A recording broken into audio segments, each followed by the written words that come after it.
So today I'm filming somewhere other than my bathtub to prove that I don't live in there. I was hoping that you could still kind of see the city from where I'm sitting. I'm sorry, there's a box. There's a box there. And I am too tall for where this camera is sitting, so I will slouch down a little bit. There we go. As some of you may know, I've recently moved to China. I live with a host family in their high-rise apartment, which has its ups and downs. Ups include the fact that I live in a nice apartment that I don't have to pay for. Downs include the fact that I literally moved out of my mom's house to live with a different mom and her family who don't speak English. For the most part, living here is great, and the family is super nice and welcoming. There are some cultural differences, though, that have been slowly taking a toll. Uno, E. The shower curtain that mysteriously doesn't cover anything on this side. My shower time averages about 2 hours, 15 minutes to wash my hair and body, and another hour and 45 minutes to contemplate life.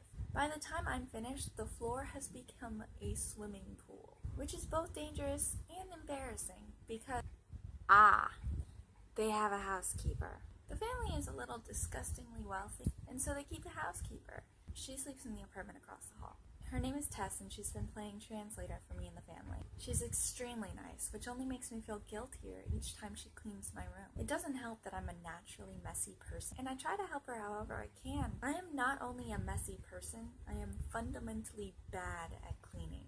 You mean you didn't want that bottle of bleach on everything? I'm so sorry, Tess. San!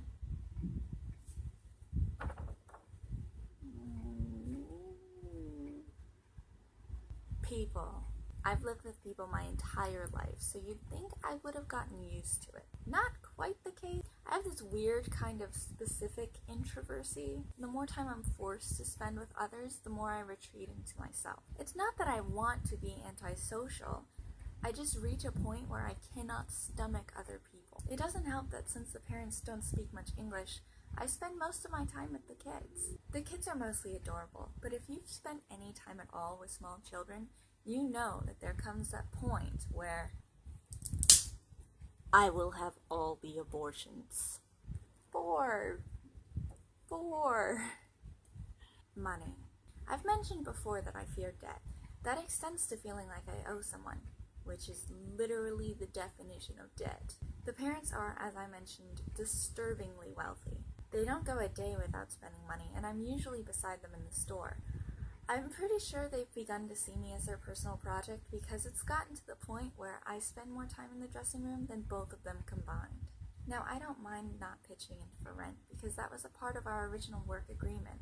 I don't even mind letting them pay for my meals each time we go out. Most of the time I say I'm not hungry, but they order me food anyway.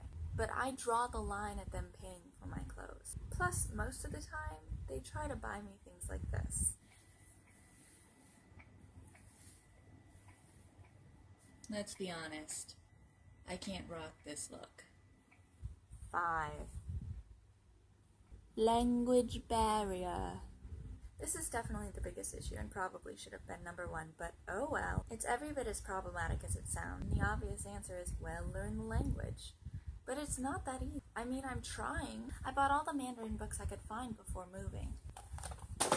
And a DVD. Only to discover that here in Macau, they speak Cantonese. If you think the two are similar, you're wrong.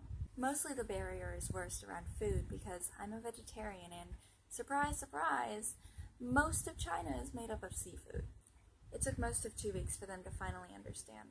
14 days of fried eggs and noodles. Mostly though, it's not the type of food, it's how much food. I'm talking 6 meals worth on the table at once. I guess that when I said I was full, they thought I was being modest. Tess tried to help, but she's Filipino and Cantonese is her 3rd language. She didn't know what to say, so to convince them, she said that I was trying to diet. It worked, but the next day the father presented me with this box filled with dietary supplies. I tried this powder earlier because it claims to be some sort of milkshake.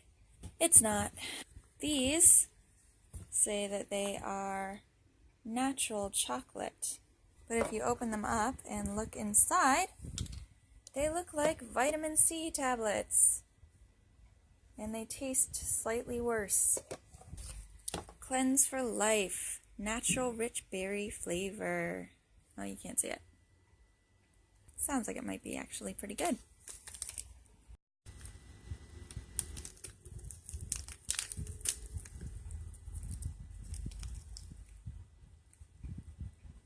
Interesting. Oh, shoot.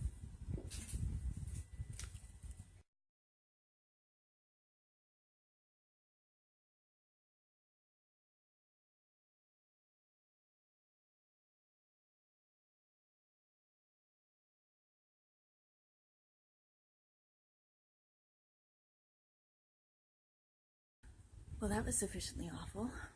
All in all, living with this family has been an incredible experience, and I'm so thankful that I've gotten to do it. Hopefully by this time next month I'll be able to speak Cantonese. Probably not, though. Or at least a little more than hello and shut the door, please. Maybe I'll be able to count up to 5. And maybe I'll even lose a few pounds and learn how to mop correctly. Who knows? As usual, I hope you guys have a great day, and if you have any techniques on learning Chinese quickly, let me know. So look at this fucking cucumber. It's shaped like a pipe. Right? Kinda weird. Kinda weird. Still gonna eat it.